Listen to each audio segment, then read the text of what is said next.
Last summer, I went digging through my old LEGO collection. Among the fragments of spaceships, buildings, and robots, a small handful of completed sets remained. Of the elusive survivors, I dumped the kits I no longer cared for into a large bowl. Despite the small pool, I was willing to piece out many sets, primarily ones based on the Star Wars prequel saga. Looking down at my LEGO salad deeply saddened me. Inside was a mush made up of gray, dark gray, brown, black, and white pieces, placed parallel to the general LEGO tub I had, which showed a stark difference. The tub of unrecognizable noise was filled with life and buoyancy, telling millions of small stories and journeys gathered from a decade of recycling. The Star Wars bowl was filled with bland interchangeable pieces, which in their prime only made up unimaginative starships I never had a particular interest in the first place. I didn't buy those sets because I liked the media they were attached to. I was mostly obsessed with amassing a billion clone troopers because I saw people on YouTube doing it. After this, I spent a long time thinking about my past decisions. The amount of stock I unknowingly put into gray, dark gray, brown, black, and white, over the rainbow that existed just out of my peripheral vision. It made me appreciate the older sets I had, ones that more often than not tactfully used a plethora of real colors to carve out a unique identity. This experience pushed me to look closely at the lineage of LEGO colors, not only the ones I overlooked, but the ones from the past that I missed out on. In the early days, the array of LEGO colors was incredibly limited. You had red, blue, yellow, black, white, and clear. While that list may seem self-explanatory, the interesting part is what they didn't produce and why they didn't produce it. The LEGO Group, since its inception, has had a strict anti-war philosophy. This is why for years they refused to produce green pieces outside of specifically molded trees and base plates, fearing that children would use the green to build military tanks. While this seems silly, I honestly appreciate their commitment to anti-violence. In many cases, their limitations ended up leading to a far more interesting toy. Infamously, this same rule is why the first LEGO castle wasn't gray, but rather yellow. When you view the LEGO Group's decisions through their limitations, some of their strange moves make a lot more sense. A good example is the round printed pizza tile, introduced with 1994's iconic Pizza to Go. That one always puzzled me because it was a yellow base with red sauce. Not exactly the form factor I think of with pizza, but during that time a more typical tan had yet to be created in the LEGO system, being first properly introduced with the Western line as base plates, before being more commonly used in the Adventurers theme. This mentality is how things operated back then. New pieces and colors were only produced if a new idea demanded their existence. A practice that would slowly spiral out of control when the thirst for new markets and boundless creativity of the LEGO Group would produce too many desperate ideas that would one by one fail to make a profit and almost spell doom for the prolific toy maker. But that's neither here nor there. A staple of the iconic LEGO space theme was the limited yet consistent color palette. After the classic era, spanning 1978 to 1986, every year would come with a new faction that adorned different colors than the previous year. A prime example of this is the 1990 M-Tron theme, headlining with its introduction of the beloved translucent neon green color, and its use of many magnetic pieces to carry cargo. Viewing a collection of these sets is so satisfying. The even color distribution of red and black with spots of translucent neon orange prevents a collage of vehicles from becoming overwhelming noise. It makes building within the M-Tron framework super simple and satisfying. All you really need to make an M-Tron style creation are black and red, two of the most common colors.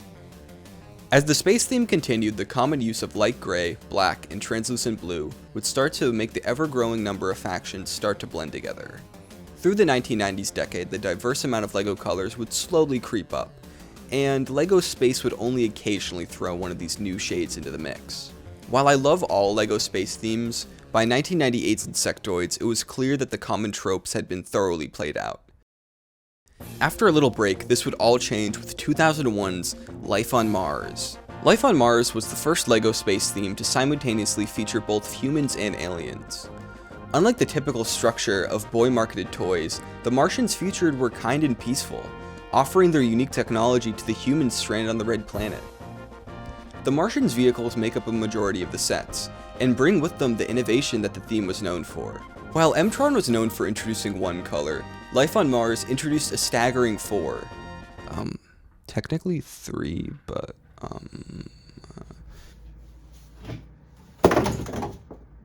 This brings us to the sacred collection of sand colors: red, blue, green, and purple. In these sets, the sand color's unique complement grounds these strangely shaped colorful vehicles, eliciting feeling of the red planet's dusty atmosphere, and making this strange world of Martians feel earnest and alien. The design approach in Life on Mars is honestly inspirational. These models were designed to easily detach and have modules that could be swapped around or combined. You'd think these mismatches would turn out like a Galador-style abomination, but the sheer dichotomy between saturated and muted tones binds them together. Just as its predecessors accomplished, the simple set of rules inspires builders to make their own modules. Going into these colors individually, first was sand green in the year 2000, being used exclusively with a Statue of Liberty diorama that has... Anyways, the color would be more accessible the following year, seeing use in the aforementioned Life on Mars and Harry Potter sets. This tone, as well as sand blue, are still used to this day, although that can't be said about the warmer sand hues.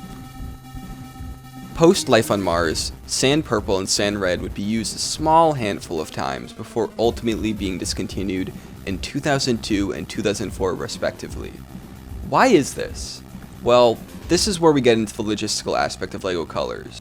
In order for LEGO to print pieces in a certain color, a specific mix of dyes must be mastered.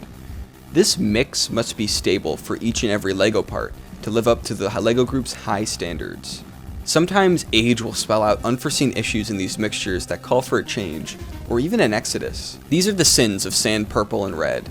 After their introduction, they didn't find immediate use in sets, and were unfortunately brittle, so when LEGO was cutting down on colors en masse, they were both an obvious choice. 2004 and the surrounding years would be the common endpoint for many LEGO colors. This is a time when the LEGO Group was losing millions of dollars, and was on the brink of bankruptcy. There were a number of reasons for this, but the key one was the complex array of unnecessary molds for situational pieces, and the high palette of unorganized colors. As LEGO is still around today, you can assume which path they went down. One of LEGO's most special traditions was encasing certain pieces with a shiny chromatic coat of paint. On boxes, these pieces would be highlighted, and their scarcity made the use of them a major highlight in any set they appeared in. Chrome silver was the most popular, being used in the most sets with the widest pool of different pieces. Famously, the first ever Star Wars lightsaber hilts used chrome silver, which to this day is the definitive version of that piece. The Star Wars theme would eventually ditch chrome for the lightsaber hilts, but for a select few promotions, classic characters Darth Vader and C-3PO would be released in the tint. I actually owned both of these figures, but I suppose the only chrome black piece ever produced was too much power for a first grader, because I broke off the legs of C-3PO and I traded away the Darth Vader to a friend who shortly after lost the figure on his summer trip to India. He's still out there somewhere. Maybe buried in the Indian desert. Still to this day, I try to collect any and all chrome pieces. They just feel like a special luxury. In recent times, LEGO's shied away from chrome coatings in general. The only modern piece that uses chrome is the Rings of Power from Lord of the Rings. The reason LEGO has stopped producing chrome pieces is actually pretty simple. Hilariously, it was common that children would bite the shiny paint off, chipping the special texture away, leaving an empty husk in its place. My roommate recounted, "It looked so tasty." I remember having a chrome silver sword piece that started with a small chip of non-chrome, and delusionally I thought that if I chomped on the non-chrome bit, it would go back to normal. After I realized the piece had continued to lose its finish, I gave up and tried to scrape off all the chrome to make it look more consistent, despite the bite marks. This is the sort of animalistic behavior LEGO has to plan for. Even if you weren't a hungry child, the paint tended to chip away over time from wear and tear, and thus was deemed unsuitable for continued use by the LEGO Group. LEGO's themes targeted at girls have had a strange, although oddly rich history tied to colors. You have themes like Belleville and Scala to thank for just about every pinkish shade that was ever produced. Dark pink, bright pink, classic pink. Not classic purple though, oddly enough. Belleville and Scala's penchant for low piece counts and their non-system based nature has rendered a large pool of the elements in these rare colors incompatible with regular system pieces, with many being tied to realistic clothing items or niche oversized accessories. Fortunately, a select few of these colors would make the jump to the traditional LEGO system, and a small handful would survive for years to come. Aside from that fortunate bunch, a vast majority were casted away never to be seen again. One of my favorite colors introduced in this era is medium green. It's a shade I think about often. Not too bright, but also not too understated and pastel. I'd be ecstatic if skyscrapers started being made with this wonderful color. Not to get too sidetracked, but the iterations of green have consistently been done right. From its grassy inception to its bright green, lime, and turquoise shades, I adore all versions of this classic color. In 2012, the controversial Friends theme was developed to finally be LEGO targeted at girls done right, keeping the LEGO building experience intact while focusing more on buildings, accessories, and playsets than the other offerings at the time. Friends picked up the baton of its predecessors and introduced its own slew of new colors. At first it was a mixed bag for sure. I despise its use of cheap-looking azure, dark pink, and lavender. Through the theme's time on shelves, I've witnessed firsthand how LEGO has slowly learned to master the mix, over time allowing these sets to be more and more appealing to everyone, rather than just young girls. The balance between ugly bright azures, fake-looking pinks, and pastels has been fine-tuned over time, using those older tones and moderations, with the introduction of turquoise, coral, and more saturated blues and yellows majorly helping to turn things around. By 2023 with the Friends reboot, I feel like they finally mastered the color scheme. In the modern era, most of my favorite new LEGO colors have made the most appearances within the Friends line.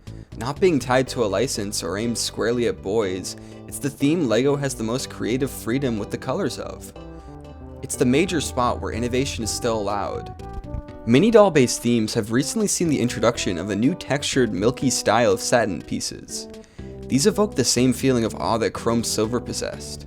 Currently, its use has been limited, but I'd love to see bricks or other traditional pieces with this texture, and I hope it starts to spread into other themes. In more ways than one, Friends is a testament to LEGO's progress over the decade. Despite my praise for the Friends theme, LEGO's modern color palette is a mixed bag. They've kept some wonderful niche colors in the rotation like sand blue, sand green, dark purple, translucent yellow, and turquoise, as well as introducing some fantastic modern colors like coral, medium nougat, and translucent bright green. Unfortunately, along with these are some garish shades that are either too pastel or too obnoxiously bright for my liking. Case in point being medium azure to neon yellow for the former, and lavender, yellowish green, and light aqua for the latter. The great thing about LEGO colors is that the repertoire is always evolving. We see additions and subtractions just about every year, with these events usually inviting great discussions about what tinted doors have either been closed or opened. You may remember the inciting incident to this study, a horror story where I realized my beloved LEGOs were secretly dull and gray. This survey of LEGO colors would not be complete if we ignored the imposing dark side of the moon. The ugly truth is that many of the most popular LEGO sets do not include abnormal colors, or much color in general. This situation was inevitable, but it reminds us that at the end of the day, LEGO is a company. Despite producing a unique art form, the needs of sustainability come before the ideals of passionate builders. The closed nature of the LEGO system is unique in that way, and can be scary as a consumer who loves the possibilities of building with the toy. It's like if one company solely owned all paint, and painters were restricted to the hues of tubes on shelves. Tubes which were placed there for retail viability, over whichever colors would ideally be the most interesting to paint with. It's part of why the bleak colors of Star Wars saddens me. The market demands that immense quantities of these grayscale colors are produced, because the truth is that in LEGO Star Wars, the part of it that people actually want is Star Wars. It's the reason why past 2004, licensed minifigures no longer use the iconic yellow flesh tone. Most buyers of LEGO Star Wars want accurate pitch-perfect Star Wars in the form of LEGO, and that's okay. I understand the comfort in recognizing something you love, but what I love is LEGO. Back when the theme launched in 1999, Star Wars sets used splashes of random inaccurate colors to add a LEGO flair to these beloved vehicles. In many ways, the design language was no different than RoboForce, Rock Raiders, or UFO. They had quirky play features that got in the way of accuracy, but brought forth a sense of childlike endearment. That's the key to all of this. In 100 years, what will the 14th X-Wing bring to the table that the others do not? It'll no doubt be a competent replica, perhaps with slightly updated minifigures in comparison to the previous. Always a good set to keep on shelves. But what happens when the next one comes out, and the radiance of a new update renders the previous one mute? What happens 4 iterations later, when that model is neither new enough to be significant, or old enough to carry any real distinction from what is currently offered? What happens when the set is disassembled and left to be judged by the sum of its own parts? Doing this study on LEGO colors has shifted the way I look at the outside world around me. I notice when city streets lack vibrancy, when they consist of dull gray buildings made to seem important and imposing, but also not stick out in any way. When the dumpsters and litter on the sidewalk present more interesting visual noise than the structures that took millions of dollars to produce. I also started to appreciate the disparities. Whenever a building does share a splotch of color, graffiti, or a sticker adorning a pop of life. Strangely colored cars that stand alone but invite intrigue. The natural beauty of the sunset adorning the people below with a lovingly warm tint.